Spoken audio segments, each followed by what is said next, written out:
Hi everyone, welcome back to our YouTube channel. Today we are going to be talking about nipping and pinching our plants. Now don't worry, we've not turned into the naughty kids of the nursery. I'm talking about nipping and pinching as a gardening term. And I thought we'd cover this today because as the plants start to grow, it becomes quite important to certain varieties of plants that we take action and nip or pinch out the tops of our plants, because it'll produce better plants going forward with more flowers and stronger stems, which is what the aim of the game is this summer when you're growing your flowers. So firstly, which plants need nipping and pinching and which plants don't. So I've got a few examples here in my hands of varieties of plants that we don't need to worry too much about nipping and pinching. So they tend to be the clump forming plants, things like Amivisnaga there. Grasses tend to form their own little clumps. On this Panicum fontaine, it looks like we're only ever going to get 2 blades of grass, but that isn't correct, because grass naturally will form a clump at the base, and as that plant develops you'll get lots of side shoots, and it'll do that itself. So these plants don't need to be nipped or pinched because they grow in that habit themselves. The same is for this Rudbeckia Sahara here. It looks like we're only going to get 1 flower stem from this plant at the minute, but naturally as the plant grows it will form a clump at the base, and lots of little rosettes of new growth will develop from the base as the plant develops. So we don't need to nip and pinch that either. And this here is some annual scabious, and you can see by nature it's growing rosettes at the bottom there of clumpy growth. So we don't need to nip or pinch this variety either. And then we've got this salvia here. So this is annual salvia, the one that produces the flower bracts on it. Now this can try and produce leaders, but generally it's a clump former. So you just watch this one and how the plant develops. If these stems here just start to produce 1 stem, as the plant gets older and more mature, I would nip out the tops of that so that I get a juicier plant with lots more cutting on it. And Amaranthus is another one similar to the salvia. It will generally produce a clump itself, but if it starts to develop really strong leaders, or you've only sown 1 seed per cell, then I would look at nipping and pinching it when it develops. But I would let Amaranthus get a lot taller before I nip and pinch it. And so if you want a really big, strong, long stem of Amaranthus for a large scale floristry installation or something, then you don't want to nip or pinch it initially and let it develop its big, strong stem, and then cut that stem, and then it'll still produce lots of side shoots for you there. So I would say Amaranthus is a kind of like suck it and see plant. See how you feel about it. Maybe cut half, maybe leave half. Now the next plant I wanted to talk to you about is sunflowers. Very popular as a cut flower, but there are 2 types of sunflower. There are single stem. That's really difficult to say. There are single stem varieties that will only ever produce 1 strong stem and 1 flower on the top of it, and they're branching varieties. So the key is to look back at your seed packet and see what you've sown. This variety here is Valentine, and I also grow Ruby Eclipse. They're all branching varieties, so you want to be nipping the tops of that. I let my sunflowers get a little bit bigger than this before I nip them, so I would wait until they've got 3 sets of leaves, which you can see it's just developing its 3rd set there, and then I'll be looking at nipping and pinching these. So flower spike stems are generally something that you'd expect to nip, but what I'm not going to nip is these guys here. So these are stocks, and they don't need nipping because they will never produce side shoots if you nip them. So be careful with your stocks and make sure you don't nip those. They only ever produce 1 stem. On the other hand, these guys, snapdragons, definitely need nipping and pinching to produce lots more side shoots, so you'll get lots more stems.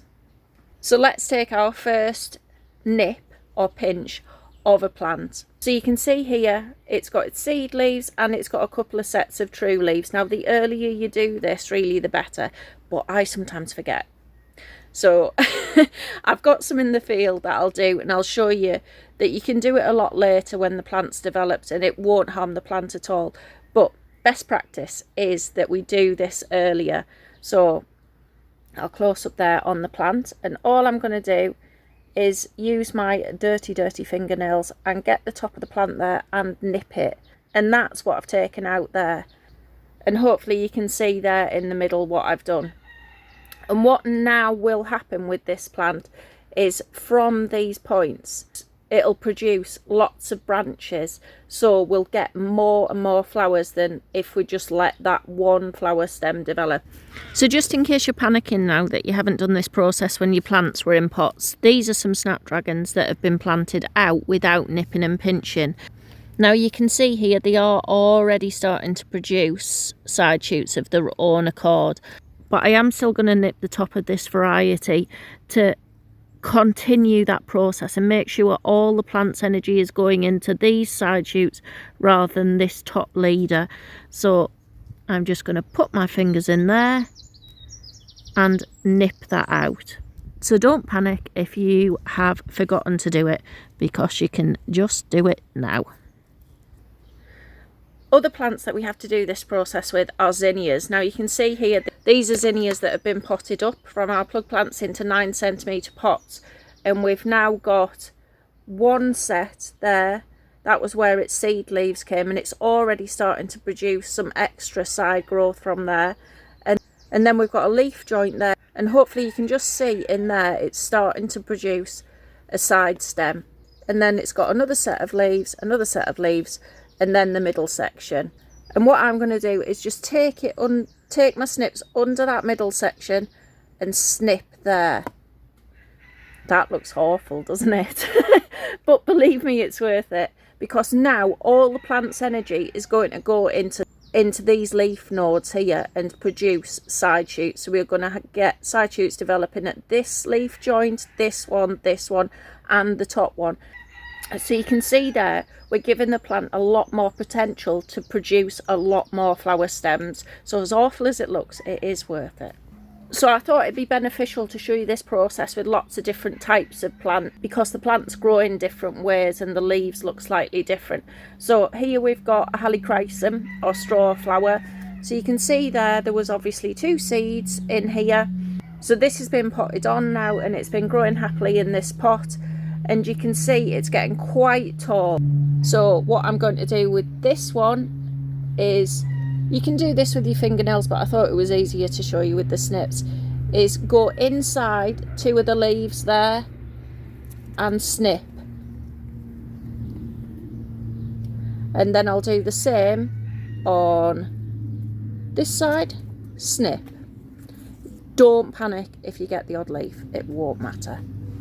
Now, I know it looks like we've done some damage to that plant, but it will look quite dramatic when you do this.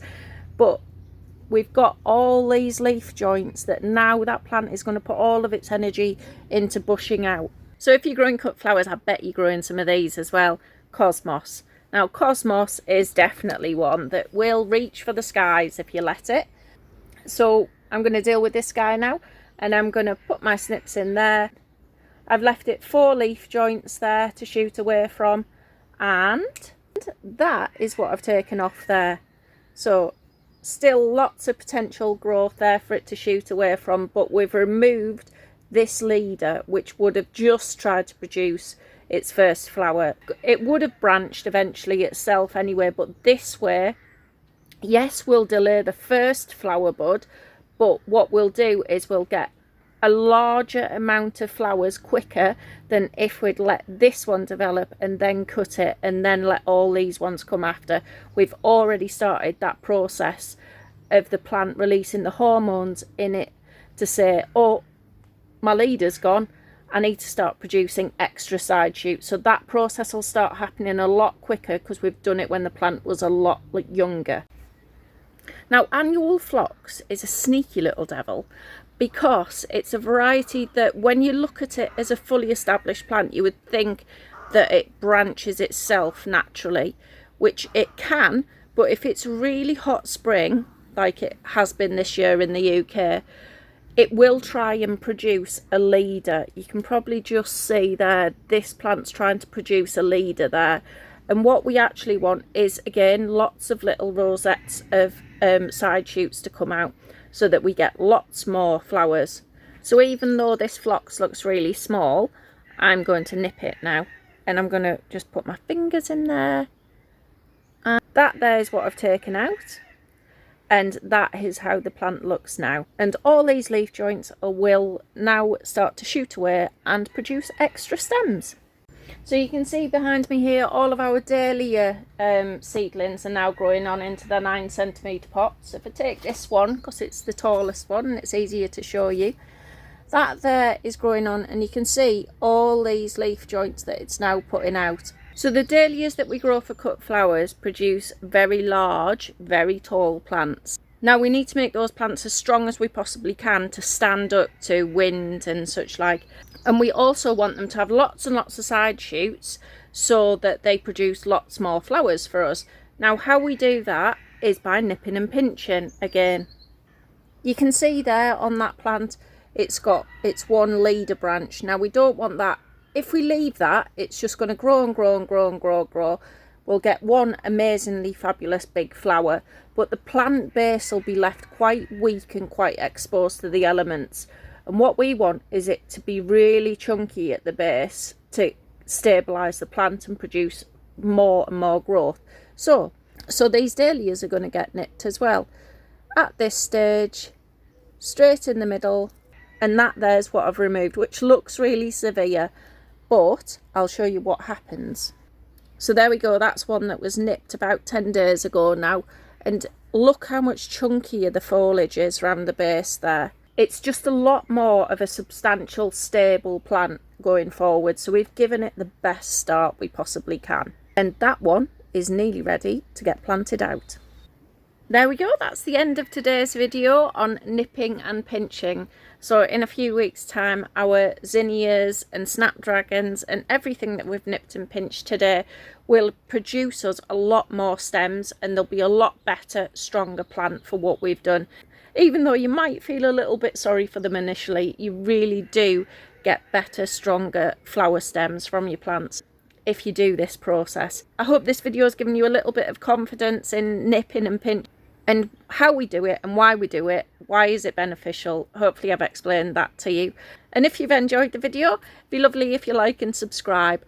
Happy growing, and I'll see you next week. Bye bye.